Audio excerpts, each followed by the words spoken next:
Quantum physics ਦੇ ਸੰਦਰਭ ਵਿੱਚ ਮੈਨੂੰ ਤੁਹਾਨੂੰ ਸਮਝਾਉਣ ਅਤੇ ਪ੍ਰੇਰਿਤ ਕਰਨ ਦਿਓ ਕਿ ਤੁਸੀਂ ਇੱਕ ਫੋਰੀਅਰ ਟ੍ਰਾਂਸਫਾਰਮ ਕਿਵੇਂ ਦੇਖ ਸਕਦੇ ਹੋ।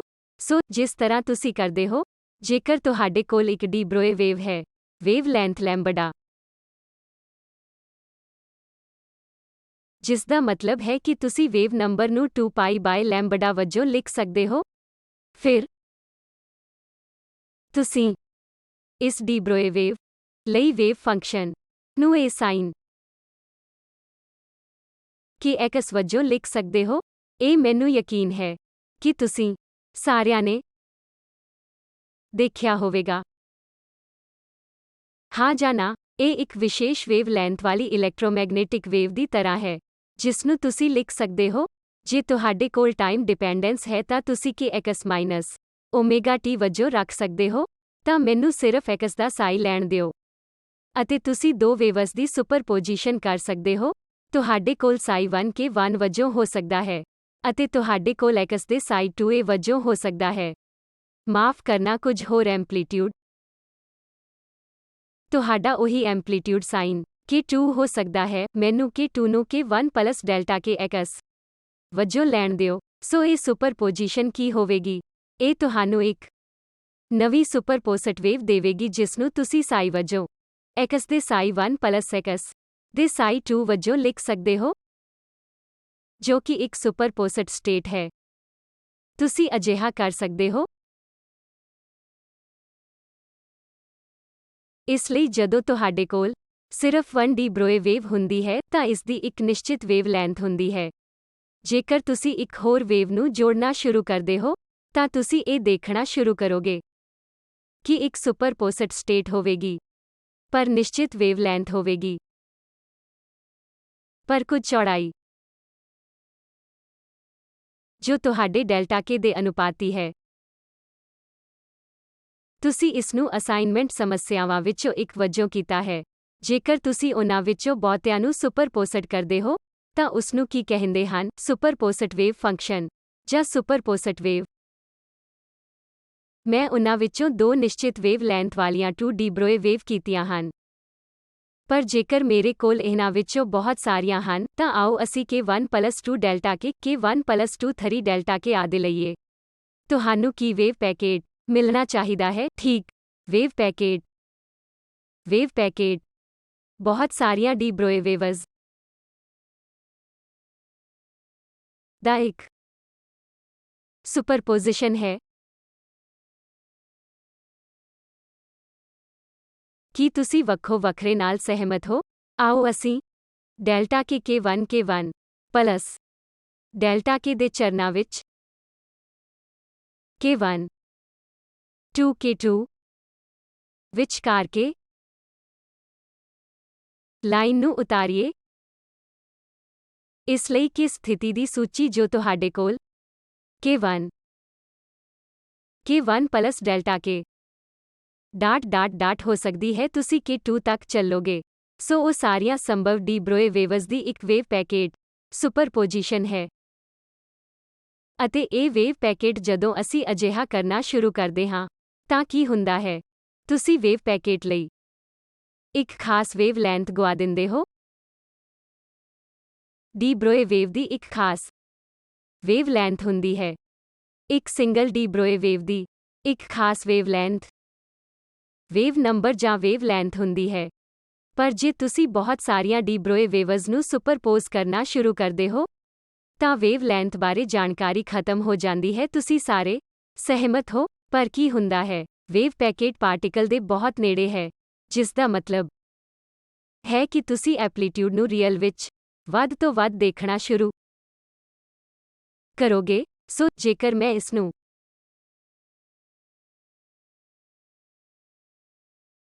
ਤੁਹਾਡੇ ਲਈ ਪਿਕਟੋਰੀਅਲੀ ਰੱਖਦਾ ਹਾਂ ਤਾਂ ਡੀ ਬਰੋਏ ਵੇਵ ਇਸ ਤਰ੍ਹਾਂ ਦੀ ਹੋਵੇਗੀ ਕਿ ਇਹ ਚੱਲਦੀ ਰਹਿੰਦੀ ਹੈ। ਮੈਨੂੰ ਇਸ ਨੂੰ ਰੋਕਣ ਨਾ ਦਿਓ। ਇਹ ਇੱਕ ਨਿਸ਼ਚਿਤ ਵੇਵ ਲੈਂਥ ਇੱਕ ਸਿੰਗਲ ਡੀ ਬਰੋਏ ਦੇ ਨਾਲ ਚੱਲਦੀ ਰਹਿੰਦੀ ਹੈ। ਪਰ ਸੁਪਰਪੋਜ਼ ਵੇਵ ਕਿਵੇਂ ਹੋਣ ਜਾ ਰਹੀ ਹੈ? ਇਹ ਕਿਸੇ ਕਿਸਮ ਦੀ ਪੀਕ ਹੋਣ ਜਾ ਰਹੀ ਹੈ ਅਤੇ ਫਿਰ ਐਂਪਲੀਟਿਊਡ ਹੇਠਾਂ ਕੁਝ ਇਸ ਤਰ੍ਹਾਂ ਘੱਟ ਹੋ ਜਾਵੇਗਾ, ਠੀਕ ਹੈ ਨਾ? ਮੈਂ ਕਿਸੇ ਚੀਜ਼ ਨੂੰ ਡਰਾਇੰਗ ਕਰਨ ਵਿੱਚ ਬਹੁਤ ਵਧੀਆ ਨਹੀਂ ਹਾਂ। ਦੁਬਾਰਾ ਇਹ ਹੁੰਦਾ ਹੈ ਜਾਂ ਇਹ ਸਿਰਫ ਘੱਟ ਹੋ ਸਕਦਾ ਹੈ। ਮਾਪਣ ਲਈ ਡਰਾਇੰਗ ਨਹੀਂ ਕਰ ਰਿਹਾ, ਪਰ ਤੁਸੀਂ ਅਜਿਹਾ ਕਰ ਸਕਦੇ ਹੋ। ਪਰ ਫਿਰ ਇਸ ਲਈ ਵੇਵਲੈਂਥ ਇਹ ਹੈ ਜਿਸ ਨੂੰ ਅਸੀਂ ਸਾਰੀਆਂ ਸੰਭਵ ਡੀ ਬਰੋਏ ਵੇਵਸ ਦੀ ਇੱਕ ਸੁਪਰ ਪੋਜੀਸ਼ਨ ਕਹਿੰਦੇ ਹਾਂ ਜੋ ਤੁਹਾਨੂੰ ਇੱਕ ਵੇਵ ਪੈਕੇਟ ਦੇਵੇਗਾ। ਮੰਨ ਲਓ ਕਿ ਇਹ ਹਰ ਥਾਂ ਘਟ ਜਾਂਦਾ ਹੈ ਅਤੇ ਇਸ ਖੇਤਰ ਵਿੱਚ ਹੀ ਪੀਕਸ ਹਨ। ਠੀਕ ਹੈ, ਆਓ ਅਸੀਂ ਕਹਿੰਦੇ ਹਾਂ ਕਿ ਇਹ ਹਰ ਥਾਂ ਘਟ ਜਾਂਦਾ ਹੈ ਤਾਂ ਇਹ ਉਹ ਖੇਤਰ ਹੈ ਜਿਸ ਵਿੱਚ ਤੁਹਾਡੇ ਕੋਲ ਐਕਸ ਬਨਾਮ ਐਕਸ ਦੇ ਸੁਪਰਪੋਜ਼ਡ ਸਾਈ ਲਈ ਵੱਧ ਤੋਂ ਵੱਧ ਐਂਪਲੀਟਿਊਡ ਹੈ। ਇਹ ਕੀ ਹੈ? ਮੈਂ ਤੁਹਾਨੂੰ ਦੱਸਾਂਗਾ ਕਿ ਪਾਰਟਿਕਲ ਲੱਭਣ ਦੀ ਪ੍ਰੋਬੇਬਿਲਿਟੀ ਇਸ ਛੋਟੇ ਜਿਹੇ ਖੇਤਰ ਵਿੱਚ ਹੀ ਵੱਧ ਤੋਂ ਵੱਧ ਹੈ, ਜਿਸ ਦਾ ਮਤਲਬ ਹੈ ਕਿ ਤੁਸੀਂ ਸਥਾਨਕ ਬਣਾਉਣ ਦੇ ਯੋਗ ਹੋ। ਇਹ ਇੱਥੇ ਨਹੀਂ ਹੈ ਜਦੋਂ ਮੈਂ ਇਹ ਪਤਾ ਕਰਨਾ ਚਾਹੁੰਦੀ ਹਾਂ ਕਿ ਪਾਰਟਿਕਲ ਕਿੱਥੇ ਹੈ। ਇਹ ਕਿਤੇ ਵੀ ਹੋ ਸਕਦਾ ਹੈ ਕਿਉਂਕਿ ਇੱਕ ਪੀਰੀਓਡਿਸਿਟੀ ਹੈ। ਪੀਰੀਓਡਿਸਿਟੀ ਤੇ ਇਹ ਜਾਵੇਗਾ ਜਦੋਂ ਤੁਸੀਂ ਸੁਪਰਪੋਜ਼ ਵੇਵ ਲੈਂਦੇ ਹੋ ਤਾਂ ਇਹ ਘੱਟ ਹੋ ਜਾਵੇਗਾ। ਸੋ ਤੁਹਾਨੂੰ ਵੇਵ ਪੈਕੇਟ ਲਈ ਇੱਥੇ ਇੱਕ ਸਥਾਨੀਕਰਨ ਮਿਲਦਾ ਹੈ, ਜਦੋਂ ਕਿ ਇੱਥੇ ਤੁਹਾਨੂੰ ਇੱਕ ਖਾਸ ਵੇਵ ਲੈਂਥ ਮਿਲਦੀ ਹੈ। ਇੱਥੇ ਤੁਹਾਨੂੰ ਇੱਕ ਖਾਸ ਵੇਵ ਨਹੀਂ ਮਿਲਦੀ। ਤੁਸੀਂ ਸਾਰੇ ਸਹਿਮਤ ਹੋ? ਇਸ ਲਈ ਵਿਸ਼ੇਸ਼ ਵੇਵ ਲੈਂਥ ਦਾ ਮਤਲਬ ਡੀ ਬਰੋਏ ਹਾਈਪੋਥੀਸਿਸ ਦੁਆਰਾ ਵਿਸ਼ੇਸ਼ ਪੀ, ਜਿਸ ਦਾ ਮਤਲਬ ਮੋਮੈਂਟਮ ਚੰਗੀ ਤਰ੍ਹਾਂ ਪਰਿਭਾਸ਼ਿਤ ਕੀਤਾ ਗਿਆ ਹੈ, ਪਰ ਤੁਸੀਂ ਇੱਥੇ ਪਾਰਟਿਕਲ ਨੂੰ ਸਥਾਨੀਕਰਨ ਨਹੀਂ ਕਰ ਸਕਦੇ। ਜੇਕਰ ਇਹ ਸਿੰਗਲ ਡੀ ਬਰੋਏ ਵੇਵ ਹੈ ਪਰ ਜੇ ਇਹ ਸਾਰੀਆਂ ਸੰਭਵ ਵੇਵਸ ਦੀ ਸੁਪਰਪੋਜੀਸ਼ਨ ਹੈ, ਤਾਂ ਇੱਕ ਛੋਟੇ ਜਿਹੇ ਖੇਤਰ ਵਿੱਚ ਐਂਪਲੀਟਿਊਡ ਵੱਧ ਤੋਂ ਵੱਧ ਹੈ ਤਾਂ ਤੁਸੀਂ ਵੇਵ ਨੰਬਰਾਂ ਤੋਂ -ਇਨਫਿਨਿਟੀ ਤੋਂ ਲੈ ਕੇ +ਇਨਫਿਨਿਟੀ ਤੱਕ ਹਰ ਸੰਭਵ ਵੇਵ ਲੰਬਾਈ ਲੈ ਕੇ ਇਸ ਨੂੰ ਹੋਰ ਵੀ ਛੋਟਾ ਬਣਾ ਸਕਦੇ ਹੋ। ਇਸ ਲਈ ਤੁਸੀਂ ਇਹ ਲੈ ਸਕਦੇ ਹੋ ਕਿ ਜੇਕਰ ਤੁਸੀਂ ਅਜਿਹਾ ਕਰਦੇ ਹੋ ਤਾਂ ਇਹ ਇਸ ਖੇਤਰ ਨੂੰ ਵੱਧ ਤੋਂ ਵੱਧ ਪ੍ਰਾਪਤ ਕਰ ਸਕਦਾ ਹੈ, ਜਿਸ ਨੂੰ ਮੈਂ ਡੈਲਟਾ ਐਕਸ ਵਜੋਂ ਕਹਿ ਸਕਦਾ ਹਾਂ। ਇਹ ਖੇਤਰ ਵੱਧ ਤੋਂ ਵੱਧ ਛੋਟਾ ਹੋ ਸਕਦਾ ਹੈ। ਤੁਸੀਂ ਅਸਲ ਵਿੱਚ ਇਹ ਨਹੀਂ ਕਹਿ ਸਕਦੇ ਕਿ ਇਹ ਪਾਰਟਿਕਲ ਇੱਥੇ ਸਥਾਨਕ ਹੈ, ਪਰ ਇਸ ਦਾ ਮੋਮੈਂਟਮ ਨਹੀਂ। ਇਸ ਦੀ ਪੋਜੀਸ਼ਨ ਚੰਗੀ ਤਰ੍ਹਾਂ ਪਰਿਭਾਸ਼ਿਤ ਹੈ ਪਰ ਮੋਮੈਂਟਮ ਸਹੀ ਪਰਿਭਾਸ਼ਿਤ ਨਹੀਂ ਹੈ। ਇਹ ਮੁੱਖ ਥੀਮ ਹੈ ਜਿਸ ਵਿੱਚ ਤੁਸੀਂ ਸੁਪਰਪੋਜੀਸ਼ਨ ਨੂੰ ਫੋਰੀਅਰ ਟ੍ਰਾਂਸਫਾਰਮ ਵਜੋਂ ਵੀ ਦੇਖ ਸਕਦੇ ਹੋ। ਇੱਕ ਸਿੰਗਲ ਵੇਵ ਲਈ ਮੈਂ ਐਕਸ ਦੇ ਸਾਈਨ ਨੂੰ ਇੱਕ ਸਾਈਨ ਕੇ ਐਕਸ ਵਜੋਂ ਲਿਖਿਆ। ਜੇਕਰ ਮੈਂ ਵੇਵ ਪੈਕੇਟ ਲਿਖਣਾ ਚਾਹੁੰਦੀ ਹਾਂ ਅਤੇ ਕੇ ਨੂੰ -ਇਨਫਿਨਿਟੀ ਤੋਂ +ਇਨਫਿਨਿਟੀ ਤੱਕ ਜਾਣ ਲਈ ਪੜਾਵਾਂ ਵਿੱਚ ਲੈ ਲਈਏ ਜੋ ਕਿ ਬਹੁਤ ਛੋਟੇ ਹਨ, ਡੈਲਟਾ ਕੇ ਅਸਲ ਵਿੱਚ ਛੋਟਾ ਹੈ। ਰਸਮੀ ਤੌਰ ਤੇ ਤੁਸੀਂ ਇਸ ਨੂੰ n ਸਾਈਨ ਕੇ +n ਡੈਲਟਾ ਕੇ ਦੇ ਸਮੇਸ਼ਨ ਵਜੋਂ ਲਿਖ ਸਕਦੇ ਹੋ। ਤੁਸੀਂ 1 ਤੋਂ ਇਨਫਿਨਿਟੀ ਜਾਂ ਕੁਝ ਅਜਿਹਾ ਕਰਨ ਲਈ ਇੱਕ ਕਦਮ ਚੁੱਕ ਸਕਦੇ ਹੋ। ਅਸੀਂ ਇਹ ਕਰਦੇ ਹਾਂ, ਪਰ ਜੇ ਮੈਂ ਡੈਲਟਾ ਕੇ ਨੂੰ ਸੱਚਮੁੱਚ ਬਹੁਤ ਛੋਟਾ ਲੈਣਾ ਚਾਹੁੰਦੀ ਹਾਂ, ਮੈਂ ਕੀ ਕਰ ਸਕਦਾ ਹਾਂ? ਮੈਂ ਇੱਕ ਇੰਟੀਗਰੇਸ਼ਨ ਰੱਖ ਸਕਦਾ ਹਾਂ। ਠੀਕ, ਤੁਸੀਂ ਸਹਿਮਤ ਹੋ? ਇਹ ਸਮੇਸ਼ਨ ਕੇ ਪਲਸ ਦੁਆਰਾ ਤਬਦੀਲ ਕੀਤੇ ਗਏ ਵੇਵ ਨੰਬਰ ਕੇ ਦੇ ਵੱਖਰੇ ਕਦਮ ਨਹੀਂ ਹਨ। ਜੇਕਰ ਤੁਹਾਡੇ ਕੋਲ K1 ਅਤੇ K2 ਦੇ ਨਾਲ ਸੁਪਰਪੋਜ਼ ਲਈ ਫਾਈਨਾਈਟ 2 ਡੀ ਬਰੋਏ ਵੇਵ ਹਨ ਤਾਂ ਤੁਸੀਂ ਸਮੇਸ਼ਨ ਕਰ ਸਕਦੇ ਹੋ। ਪਰ ਜੇ ਮੈਂ ਕਹਾਂ ਕਿ ਮੈਂ ਸਾਰੀਆਂ ਡੀ ਬਰੋਏ ਵੇਵਾਂ ਨੂੰ ਕੰਟੀਨਿਊਮ ਵੇਵ ਨੰਬਰ ਨਾਲ ਲੈਣਾ ਚਾਹੁੰਦੀ ਹਾਂ, ਫਿਰ ਅਗਲਾ ਕੀ ਹੈ ਜੋ ਤੁਸੀਂ ਕਰੋਗੇ? ਤੁਹਾਨੂੰ ਇਸ ਨੂੰ ਇੰਟੀਗਰੇਸ਼ਨ ਵਜੋਂ ਰੱਖਣਾ ਹੋਵੇਗਾ। ਤੁਸੀਂ ਸਾਰੇ ਇਸ ਨਾਲ ਸਹਿਮਤ ਹੋ? ਇਸ ਲਈ ਤੁਸੀਂ ਇੰਟੀਗਰੇਸ਼ਨ ਕਿਵੇਂ ਕਰੋਗੇ? ਐਕਸ ਦਾ ਸਾਈ ਰਸਮੀ ਤੌਰ ਤੇ ਮੈਂ ਇਸ ਨੂੰ ਇੰਟੀਗਰਲ ਓਵਰ ਡੀ ਕੇ ਵਜੋਂ ਲਿਖ ਸਕਦਾ ਹਾਂ। ਤਾਂ ਤੁਹਾਡੇ ਕੋਲ ਹੋ ਸਕਦਾ ਹੈ ਇੱਥੋਂ ਤੱਕ ਇਹ ਐਂਪਲੀਟਿਊਡ ਕੇ n ਦਾ ਫੰਕਸ਼ਨ ਹੋ ਸਕਦਾ ਹੈ ਜੇਕਰ ਤੁਸੀਂ ਇਸ ਲਈ ਇਹ ਸਬਸਕ੍ਰਿਪਟ ਰੱਖਣਾ ਚਾਹੁੰਦੇ ਹੋ। ਇਸ ਸਾਰੀ ਚੀਜ਼ ਨੂੰ ਮੈਂ n ਵਜੋਂ ਕਹਿ ਸਕਦਾ ਹਾਂ। ਇਸ ਲਈ ਤੁਹਾਡੇ ਕੋਲ ਇੱਕ ਐਂਪਲੀਟਿਊਡ ਹੋ ਸਕਦਾ ਹੈ ਜੋ ਕਿ ਤੇ ਨਿਰਭਰ ਕਰਦਾ ਹੈ। ਅਤੇ ਜੇ ਤੁਸੀਂ ਚਾਹੁੰਦੇ ਹੋ ਕਿ ਤੁਸੀਂ -ਇਨਫਿਨਿਟੀ ਤੋਂ +ਇਨਫਿਨਿਟੀ ਤੱਕ ਜਾ ਸਕਦੇ ਹੋ, ਤਾਂ ਤੁਸੀਂ ਕਿਸੇ ਲਿਮਿਟ ਤੋਂ ਇੱਕ ਸਾਈਨ ਕੇ ਐਕਸ ਲੈ ਸਕਦੇ ਹੋ। ਇਸ ਲਈ ਅਸੀਂ ਇਹੀ ਕਰਦੇ ਆ ਰਹੇ ਹਾਂ, ਪਰ ਅਸੀਂ ਥੋੜਾ ਹੋਰ ਕਰ ਰਹੇ ਹਾਂ। ਅਸੀਂ ਇਸ ਸਾਈਨ ਕੇ ਐਕਸ ਨੂੰ ਰਸਮੀ ਤੌਰ ਤੇ ਇਹ ਆਮ ਨਹੀਂ ਹੋ ਸਕਦਾ, ਸਾਡੇ ਕੋਲ ਕੋਸ ਕੇ ਐਕਸ ਵੀ ਹੋਵੇਗਾ। ਸੋ ਮੈਂ ਕਿਹਾ ਕਿ ਅਸੀਂ ਇਸ ਨੂੰ e the power i K X ਅਤੇ a ਕੇ ਵਜੋਂ ਦੁਬਾਰਾ ਲਿਖਣ ਦੀ ਕੋਸ਼ਿਸ਼ ਕਰ ਸਕਦੇ ਹਾਂ ਤਾਂ ਇੱਥੇ AK ਦੀ ਕੀ ਵਿਆਖਿਆ ਕੀਤੀ ਜਾਵੇ। ਮੰਨ ਲਓ ਕਿ ਮੈਂ ਇਸ ਨੂੰ E ਤੋਂ IKX ਨਾਲ ਬਦਲਦਾ ਹਾਂ। ਇਸ ਲਈ ਮੈਨੂੰ ਇੱਥੇ ਦੁਬਾਰਾ ਲਿਖਣ ਦਿਓ।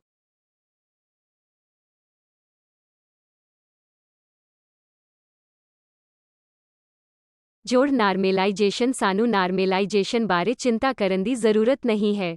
ਇਹ ਕੁਝ ਵੀ ਨਹੀਂ ਹੈ ਪਰ ਤੁਹਾਡਾ ਗਿਆਤ ਫੋਰੀਅਰ ਟਰਾਂਸਫਾਰਮ ਹੈ। ਜਦੋਂ ਇਲੈਕਟ੍ਰੋਮੈਗਨੈਟਿਕ ਤਰੰਗਾਂ ਵਿੱਚ K ਦਾ ਇਹ ਫੋਰੀਅਰ ਟਰਾਂਸਫਾਰਮ X ਦੇ ਸਾਈ ਦਾ ਇੱਕ ਫੋਰੀਅਰ ਟਰਾਂਸਫਾਰਮ ਹੁੰਦਾ ਹੈ, ਤਾਂ ਤੁਸੀਂ ਜਾਣਦੇ ਹੋ ਕਿ ਸੁਪਰਪੋਜੀਸ਼ਨ ਕੀ ਹੈ। ਤੁਸੀਂ ਬੀਡਸ ਨੂੰ ਦੇਖਦੇ ਹੋ, ਤੁਸੀਂ ਸਟੇਸ਼ਨਰੀਜ਼ ਨੂੰ ਦੇਖਦੇ ਹੋ, ਸਟੇਸ਼ਨਰੀ ਵੇਵਜ਼, ਇਹ ਸਾਰੀਆਂ ਚੀਜ਼ਾਂ। ਮੈਨੂੰ ਯਕੀਨ ਹੈ ਕਿ ਤੁਸੀਂ ਇਹ ਕਰ ਲਿਆ ਹੈ। ਪਰ ਇਹ ਡੀ ਬਰੋਏ ਵੇਵ ਤੋਂ ਬਹੁਤ ਵੱਖਰਾ ਨਹੀਂ ਹੈ। ਡੀ ਬਰੋਏ ਵੇਵ ਇੱਕ ਮੈਟਰ ਵੇਵ ਹੈ। ਸਿਰਫ ਗੱਲ ਇਹ ਹੈ ਕਿ ਇਹ ਇੱਕ ਮੈਟਰ ਵੇਵ ਹੈ ਜੋ ਅਸੀਂ ਹਮੇਸ਼ਾ ਸੋਚਦੇ ਹਾਂ ਕਿ ਸਾਨੂੰ ਪਾਰਟੀਕਲ ਨੂੰ ਲੱਭਣ ਦੇ ਯੋਗ ਹੋਣਾ ਚਾਹੀਦਾ ਹੈ। ਪਾਰਟੀਕਲ ਦਾ ਪਤਾ ਲਗਾਉਣ ਲਈ ਅਤੇ ਪਾਰਟੀਕਲ ਵੈਲੋਸਿਟੀ ਨੂੰ ਦੇਖਣ ਲਈ ਜੋ ਵੇਵ ਪੈਕੇਟ ਵੈਲੋਸਿਟੀ ਹੈ, ਸਾਨੂੰ ਡੀਕੇ ਬਾਏ ਓਮੇਗਾ ਦਾ ਪਤਾ ਲਗਾਉਣ ਦੀ ਲੋੜ ਹੈ। ਇਹਨਾਂ ਚੀਜ਼ਾਂ ਵਾਸਤੇ ਤੁਹਾਨੂੰ ਇੱਕ ਵੇਵ ਪੈਕੇਟ ਅਤੇ ਵੇਵ ਪੈਕੇਟ ਨੂੰ ਦੇਖਣ ਦੀ ਲੋੜ ਹੁੰਦੀ ਹੈ ਜੇ ਤੁਹਾਡੇ ਕੋਲ ਸਾਰੀਆਂ ਸੰਭਵ ਵੇਵਜ਼ ਦੀ ਸੁਪਰਪੋਜੀਸ਼ਨ ਹੈ। ਮੰਨ ਲਓ ਕਿ ਤੁਸੀਂ ਇਸ ਵੇਵ ਨੂੰ IKX ਵਰਗੇ ਐਕਸਪੋਨੈਂਸ਼ੀਅਲ ਦੁਆਰਾ ਦਰਸਾਉਂਦੇ ਹੋ। ਇਹ ਤੁਹਾਡੀ ਫੋਰੀਅਰ ਟਰਾਂਸਫਾਰਮ ਤੋਂ ਸਿਵਾਏ ਕੁਝ ਨਹੀਂ। ਇਨਵਰਸ ਫੋਰੀਅਰ ਟਰਾਂਸਫਾਰਮ ਕੀ ਹੋਵੇਗਾ? ਅਗਲਾ ਸਵਾਲ ਜੋ ਤੁਸੀਂ ਪੁੱਛ ਸਕਦੇ ਹੋ ਤਾਂ ਜੋ ਇਹ ਇੱਕ ਮੈਂ ਤੁਹਾਨੂੰ ਫੰਕਸ਼ਨ ਸਪੈਸ਼ ਬੇਸਿਸ ਫੰਕਸ਼ਨ ਵਿੱਚ ਦੱਸਿਆ ਹੈ, ਇਹ x ਦੇ ਫਾਈ n x ਦੇ ਫਾਈ k ਦੀ ਤਰ੍ਹਾਂ ਹੈ। ਜੇਕਰ ਇਹ ਇੱਕ ਖੰਡਿਤ ਜੋੜ ਸੀ, ਮੰਨ ਲਓ ਕਿ ਤੁਸੀਂ ਇੱਕ ਖੰਡਿਤ ਜੋੜ ਕੀਤਾ ਹੈ, ਤਾਂ ਤੁਸੀਂ ਇਹ ਕਿਵੇਂ ਪਤਾ ਲਗਾਓਗੇ ਕਿ k ਦਾ ਇਹ ਕੀ ਹੈ? ਜਦੋਂ ਸਾਡੇ ਕੋਲ n ਸੀ n x ਦੇ ਫਾਈ n ਤੇ ਸਮੇਸ਼ਨ ਵਜੋਂ x ਦਾ ਸਾਈ ਸੀ, ਤੁਸੀਂ ਕੀ ਕੀਤਾ? Cn ਕੀ? ਤੁਸੀਂ x ਦੇ ਫਾਈ n ਸਟਾਰ x ਦੇ ਫਾਈ ਦੇ ਨਾਲ ਦੋਵਾਂ ਪਾਸਿਆਂ ਨੂੰ ਇੰਟੀਗਰੇਟ ਕੀਤਾ ਸੀ। dx ਤੇ ਇੰਟੀਗਰੇਸ਼ਨ, ਇਹ ਉਹ ਹੈ ਜੋ ਤੁਸੀਂ ਕੀਤਾ। ਹੁਣ ਤੁਸੀਂ ਇੱਥੇ ਕੀ ਕਰੋਗੇ? ਤੁਹਾਨੂੰ ਇਸ ਪਾਸੇ ਫਾਈ k x ਦਾ ਸਟਾਰ ਲੈਣਾ ਹੋਵੇਗਾ ਅਤੇ ਇਹ ਤੁਹਾਨੂੰ k ਦਾ ਕੋਐਫੀਸ਼ੀਐਂਟ ਇਹ ਦੇਵੇਗਾ। ਤਾਂ k ਦਾ ਇਹ ਕੀ ਹੋਵੇਗਾ? k ਦਾ ਇਹ ਇੰਟੀਗਰਲ ਓਵਰ d ਹੋਵੇਗਾ। ਇਹ dk ਨਹੀਂ ਹੋਵੇਗਾ, ਇਹ dx ਹੈ। ਇਹ ਕੀ ਹੈ? ਤੁਸੀਂ dx ਤੇ ਇੱਕ ਨਿਰੰਤਰ ਇੰਟੀਗਰਲ ਵਿੱਚ ਦੁਬਾਰਾ ਕਰਨ ਜਾ ਰਹੇ ਹੋ। x ਦਾ ਫਾਈ k ਸਟਾਰ ਕੀ ਹੈ? e ਦੀ ਪਾਵਰ -ikx। -ikx ਕਿਵੇਂ ਆਉਂਦਾ ਹੈ? ਤੁਸੀਂ ਇਹ ਵੀ ਦੇਖ ਸਕਦੇ ਹੋ ਕਿ ਇਹ inverse Fourier transform times x ਦਾ ਸਾਈ ਹੈ। ਫਰੀ ਪਾਰਟੀਕਲ ਨੂੰ ਲਵੋ। ਫਰੀ ਪਾਰਟੀਕਲ ਵਿੱਚ h cross squared k squared over 2m ਊਰਜਾ ਹੋਵੇਗੀ, ਜੋ ਕਿ p ਸਕੁਏਅਰਡ ਓਵਰ 2m ਹੈ। ਤੁਸੀਂ ਆਪਣੇ k ਨੂੰ 2me ਬਾਏ h ਕ੍ਰਾਸ ਇਸ k ਵਜੋਂ ਬਦਲ ਸਕਦੇ ਹੋ ਅਤੇ ਤੁਸੀਂ ਇਸ ਨੂੰ ਉਸ ਸਮੱਸਿਆ ਨੂੰ ਕਰਨਾ ਸ਼ੁਰੂ ਕਰ ਸਕਦੇ ਹੋ ਜਿੱਥੇ ਇਹ k ਸਪੈਸ਼ ਤੋਂ x ਸਪੈਸ਼ ਵਿੱਚ ਫੋਰੀਅਰ ਟਰਾਂਸਫਾਰਮ ਨੂੰ ਸ਼ਾਮਿਲ ਕਰ ਰਿਹਾ ਹੈ। ਹੁਣ ਤੁਸੀਂ ਵਾਪਸ ਜਾ ਸਕਦੇ ਹੋ ਅਤੇ ਦੇਖ ਸਕਦੇ ਹੋ ਇਹ ਕੁਝ ਵੀ ਨਹੀਂ ਹੈ, ਪਰ ਇਹ ਫੋਰੀਅਰ ਟਰਾਂਸਫਾਰਮ ਦੇ ਇਸ ਸੰਕਲਪ ਦੀ ਵਰਤੋਂ ਕਰਦਾ ਹੈ, ਇੱਕ ਇਨਵਰਸ ਫੋਰੀਅਰ ਟਰਾਂਸਫਾਰਮ ਜਿਸਨੂੰ ਤੁਸੀਂ ਇੱਕ ਵੇਵ ਪੈਕੇਟ ਵਜੋਂ ਵੀ ਦੇਖ ਸਕਦੇ ਹੋ ਜੋ ਕਿ ਡੀ ਬਰੋਏ ਵੇਵਜ਼ ਦੀ ਇੱਕ ਸੁਪਰਪੋਜੀਸ਼ਨ ਹੈ। ਇਹੀ ਕਾਰਨ ਹੈ ਕਿ ਕੰਟੀਨਿਊਮ ਆਉਂਦੀ ਹੈ। ਇਹ ਡਿਸਕ੍ਰੀਟਾਈਜ਼ਿੰਗ ਜੋ ਅਸੀਂ ਕਰਦੇ ਹਾਂ ਉਦੋਂ ਹੀ ਹੁੰਦੀ ਹੈ ਜਦੋਂ ਕੋਈ ਪੀਰੀਓਡਿਸਿਟੀ ਹੁੰਦੀ ਹੈ। ਇਸ ਲਈ ਇਹ ਚੀਜ਼ ਜੋ ਮੈਂ ਇੱਥੇ ਲਿਖੀ ਹੈ, ਇਸ ਦੀ ਕੁਝ ਕੰਡੀਸ਼ਨ ਹੋਵੇਗੀ ਜਿਵੇਂ ਕਿ x ਦਾ ਸਾਈ ਬਰਾਬਰ x ਦਾ ਸਾਈ ਪਲੱਸ r ਹੈ। ਕੰਟੀਨਿਊਮ ਵਿੱਚ ਤੁਹਾਡੇ ਕੋਲ ਇਹ ਕੰਡੀਸ਼ਨ ਨਹੀਂ ਹੈ, ਇਸ ਲਈ ਤੁਸੀਂ x ਦਾ ਫਾਈ n ਦੇਖਣਾ ਸ਼ੁਰੂ ਕਰ ਦਿਓਗੇ, ਜਿਸ ਨੂੰ ਤੁਸੀਂ ਇਸ ਨੂੰ x ਦੇ ਸਾਈਨ k n ਵਜੋਂ ਲਿਖ ਸਕਦੇ ਹੋ। ਤਾਂ ਤੁਸੀਂ x ਦੇ ਸਾਈਨ k n ਵਜੋਂ x ਦਾ ਫਾਈ n ਲਿਖ ਸਕਦੇ ਹੋ। ਉਦਾਹਰਨ ਲਈ x ਬਰਾਬਰ x ਪਲੱਸ r, ਇਹ ਇੱਕੋ ਜਿਹਾ ਹੋਣਾ ਚਾਹੀਦਾ ਹੈ। ਫੋਰਸ ਕੀ n 2n ਪਾਈ ਬਾਏ r ਹੋਵੇਗੀ। ਸੋ ਇਹੀ ਕਾਰਨ ਹੈ ਕਿ ਪੀਰੀਓਡਿਸਿਟੀ ਕੰਡੀਸ਼ਨ ਤੁਹਾਡੇ ਮੋਮੈਂਟਮ ਜਾਂ ਵੇਵ ਵੈਕਟਰ ਨੂੰ ਡਿਸਕ੍ਰੀਟਾਈਜ਼ ਕਰਦੀ ਹੈ। ਜੇਕਰ ਤੁਸੀਂ ਚੱਕਰ ਦੇ ਘੇਰੇ ਤੇ ਇੱਕ ਪਾਰਟੀਕਲ ਰੱਖਦੇ ਹੋ ਤਾਂ ਆਓ ਅਸੀਂ 2πr ਕਹੀਏ। ਜਦੋਂ ਤੁਸੀਂ 2πr ਨੂੰ ਪੂਰਾ ਕਰਦੇ ਹੋ ਅਤੇ ਤੁਸੀਂ ਵਾਪਸ ਆਉਂਦੇ ਹੋ, ਇਹ ਇੱਕ ਹੀ ਪੁਆਇੰਟ ਹੈ। ਤੁਹਾਡੇ ਕੋਲ ਇੱਕੋ ਪੁਆਇੰਟ ਤੇ ਦੋ ਵੱਖ-ਵੱਖ ਵੇਵ ਫੰਕਸ਼ਨ ਨਹੀਂ ਹੋ ਸਕਦੇ ਹਨ।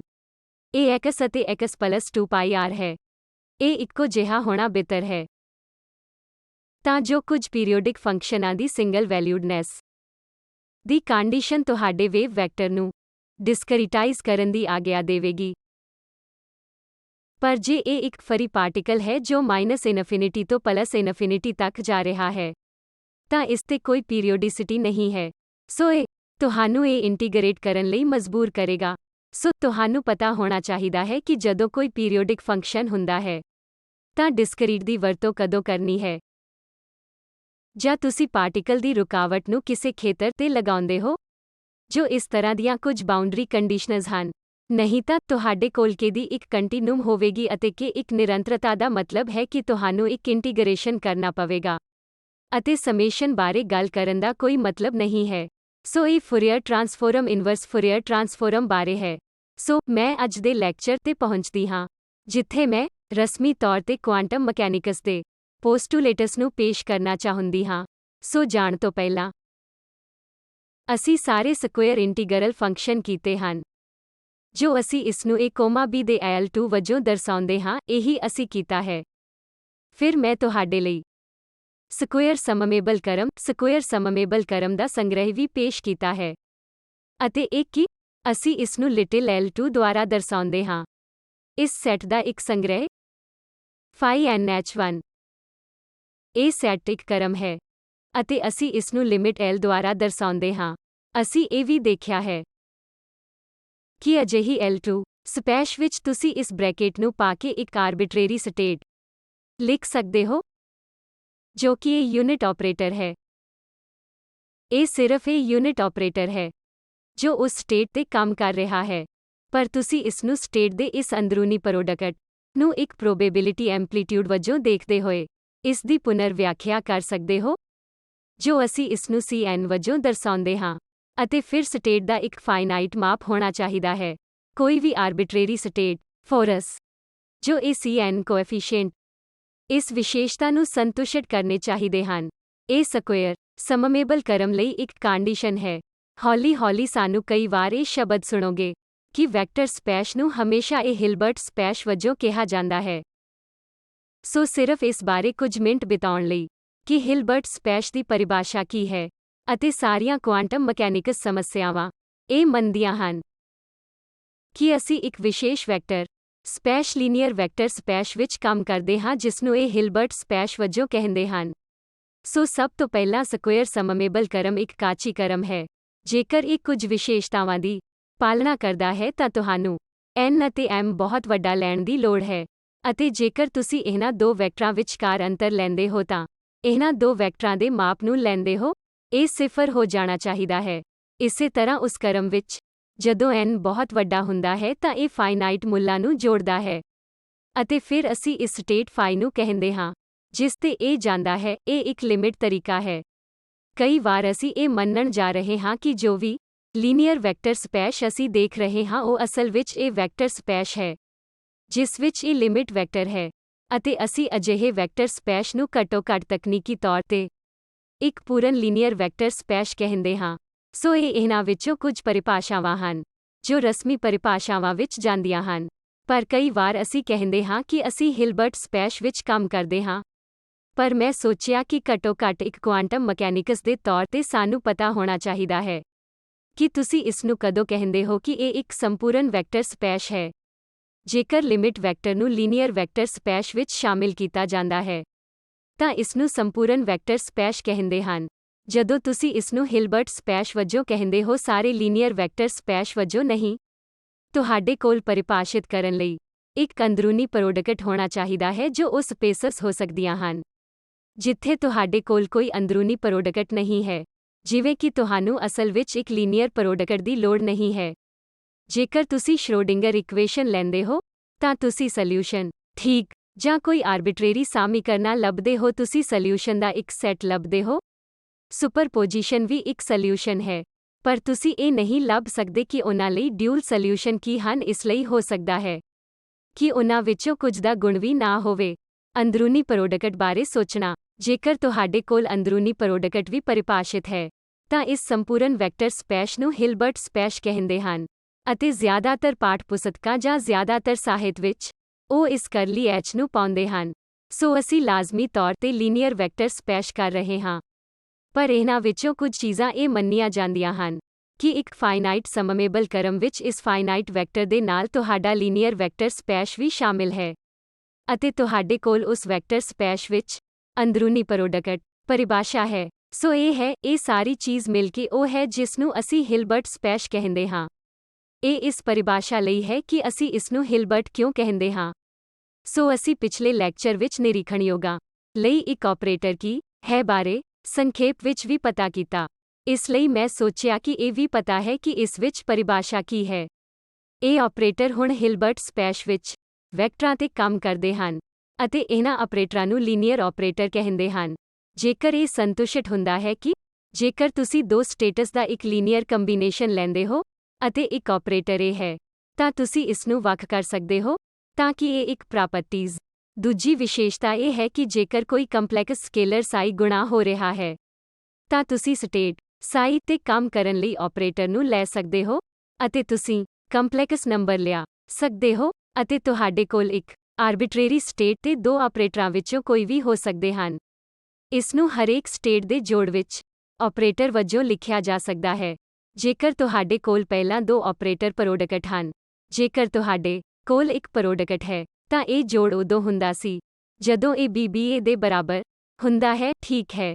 ਸੋ ਆਮ ਤੌਰ ਤੇ ਟੂ ਆਪਰੇਟਰ A BBA ਦੇ ਸਮਾਨ ਨਹੀਂ ਹੋ ਸਕਦੇ ਹਨ। ਆਮ ਤੌਰ ਤੇ ਸਾਈ ਤੇ AB ਆਪਰੇਟਰ ਤੁਹਾਨੂੰ ਸਾਈ ਤੇ BA ਆਪਰੇਟਰ ਦੀ ਤੁਲਨਾ ਵਿੱਚ ਇੱਕ ਵੱਖਰਾ ਜਵਾਬ ਦੇਵੇਗਾ। ਸੋ ਜਦੋਂ ਮੈਂ ਲਿਖਦਾ ਹਾਂ ਤਾਂ ਆਰਡਰ ਸਾਰੇ ਆਪਰੇਟਰਾਂ ਲਈ ਕੁਆਂਟਮ ਮਕੈਨਿਕਸ ਨੂੰ ਖਤਮ ਕਰਦਾ ਹੈ। ਮੈਨੂੰ ਆਰਡਰ ਤੋਂ ਬਹੁਤ ਸਾਵਧਾਨ ਰਹਿਣਾ ਪਵੇਗਾ। ਉਦਾਹਰਨ ਲਈ ਜੇਕਰ ਤੁਹਾਡੇ ਕੋਲ AP ਕ੍ਰਾਸ L ਹੈ ਤਾਂ ਤੁਹਾਡੇ ਕੋਲ ਇਸ ਤਰ੍ਹਾਂ ਦਾ ਇੱਕ ਆਪਰੇਟਰ ਹੋ ਸਕਦਾ ਹੈ। ਤੁਹਾਡੇ ਕੋਲ R.P ਵਰਗਾ ਕੁਝ ਵੀ ਹੋ ਸਕਦਾ ਹੈ। ਕਲਾਸਿਕ ਤੌਰ ਤੇ ਤੁਹਾਨੂੰ ਇਹ ਕਰਨ ਦੀ ਇਜਾਜ਼ਤ ਹੈ R.P P.R ਦੇ ਸਮਾਨ ਹੈ, ਪਰ ਕੁਆਂਟਮ ਮਕੈਨੀਕਲ ਤੌਰ ਤੇ R.P ਆਪਰੇਟਰ ਜੋ ਕਿਸੇ ਸਟੇਟ ਸਾਈ ਤੇ ਕੰਮ ਕਰਦੇ ਹਨ ਉਹੀ ਹੈ। ਇਸ ਨੂੰ ਯੂਨਿਟ ਵੈਕਟਰ ਦੇ ਤੌਰ ਤੇ ਕੁਝ ਬਾਹਰ ਨਾ ਲਓ। ਕੀ ਇਹ ਉਹੀ ਹੈ ਜੋ ਸਾਈ ਤੇ P.R ਵਰਗਾ ਨਹੀਂ ਹੈ? ਜੋ ਤੁਸੀਂ ਕਰਨਾ ਹੈ, ਜੇਕਰ ਮੈਂ ਚਾਹੁੰਦੀ ਹਾਂ ਤਾਂ ਇਸ ਨੂੰ ਕੀ ਕਿਹਾ ਜਾਂਦਾ ਹੈ।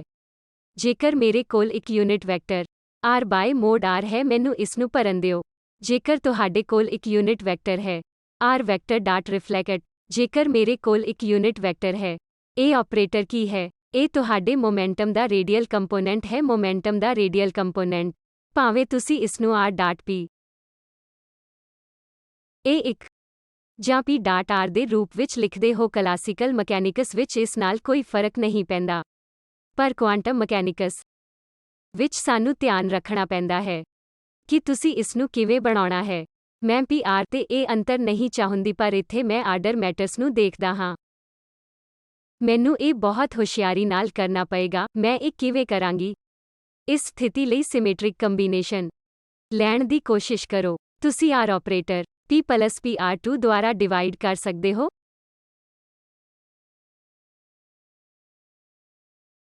ਸੋ ਇਹ ਕਲਾਸੀਕਲ ਮਕੈਨਿਕਸ ਵਿੱਚ ਵੀ ਤੁਹਾਡਾ PR ਹੈ। ਪੋਜ਼ਿਟਿਵ ਦੁਆਰਾ ਅਤੇ ਨੈਗੇਟਿਵ ਦੁਆਰਾ ਨਹੀਂ ਹੈ। ਜੇ ਮੈਂ ਨੈਗੇਟਿਵ ਪਾਵਾਂਗੀ, ਕੀ ਹੋਵੇਗਾ? ਇਹ ਕਲਾਸੀਕਲ ਮਕੈਨਿਕਸ ਵਿੱਚ ਬਣ ਜਾਂਦਾ ਹੈ। ਕਲਾਸੀਕਲ ਮਕੈਨਿਕਸ ਵਿੱਚ ਇੱਥੇ ਕੀ ਹੈ? ਤੁਹਾਡੇ ਵਿੱਚੋਂ ਕਿੰਨਿਆਂ ਨੇ ਰੰਜ-ਲੇਨਜ਼ ਵੈਕਟਰ ਦੇਖਿਆ ਹੈ, ਜਿਸ ਵਿੱਚ ਇਹ P ਕ੍ਰਾਸ L ਹੈ? ਸੋ ਇਹ ਰੰਜ-ਲੇਨਜ਼ ਕੰਪੋਨੈਂਟ ਹੈ। ਅਸਲ ਵਿੱਚ ਇਹ 1/r K ਬਾਈ L K R ਵੈਕਟਰ ਬਾਈ R ਵੈਕਟਰ। ਇਹ ਰੰਜ-ਲੇਨਜ਼ ਵੈਕਟਰ ਹੈ। ਤੁਸੀਂ ਇਸ ਖੰਡ ਲਈ ਕੁਆਂਟਮ ਮਕੈਨਿਕ ਕੰਬੀਨੇਸ਼ਨ ਕਿਵੇਂ ਕਰੋਗੇ? ਕੀ ਤੁਸੀਂ ਪਲਸ ਚਿੰਨ੍ਹ ਜਾਂ ਮਾਈਨਸ ਦਾ ਚਿੰਨ੍ਹ ਲਓਗੇ? ਇਹ ਕਲਾਸੀਕਲ ਮਕੈਨਿਕਸ ਵਿੱਚ L ਕ੍ਰਾਸ P ਦੇ ਮਾਈਨਸ ਦੀ ਤਰ੍ਹਾਂ ਹੈ। ਤੁਸੀਂ ਇਸ ਨੂੰ ਕਿਵੇਂ ਕਰਦੇ ਹੋ? Quantum mechanics operator P operator ਇਹ ਹੋਣਾ ਚਾਹੀਦਾ ਹੈ। ਤੁਹਾਨੂੰ ਇਹ .B ਆਪਰੇਟਰ ਲਈ ਸਮਰੂਪਤਾ ਕਰਨੀ ਹੋਵੇਗੀ, ਪਰ ਜੇਕਰ ਇਹ ਕ੍ਰਾਸ B ਆਪਰੇਟਰ ਹੈ ਤਾਂ ਇਹ ਕੀ ਹੋਵੇਗਾ ਤੁਹਾਨੂੰ ਲੈਣ ਦੀ ਲੋੜ ਹੈ। ਸਾਨੂੰ ਇਹ ਯਾਦ ਰੱਖਣ ਦੀ ਲੋੜ ਹੈ ਕਿ ਜਦੋਂ ਵੀ ਅਸੀਂ ਕੁਆਂਟਮ ਮਕੈਨਿਕਸ ਕਰਦੇ ਹਾਂ ਤਾਂ ਤੁਸੀਂ ਸਿਰਫ ਆਪਣੇ ਨਿਰੀਖਣਯੋਗ ਨੂੰ ਨਹੀਂ ਲੈ ਸਕਦੇ, ਜੋ ਵੀ ਤੁਹਾਡਾ ਡਿਫਰੈਂਸ਼ੀਅਲ ਆਪਰੇਟਰ ਹੈ।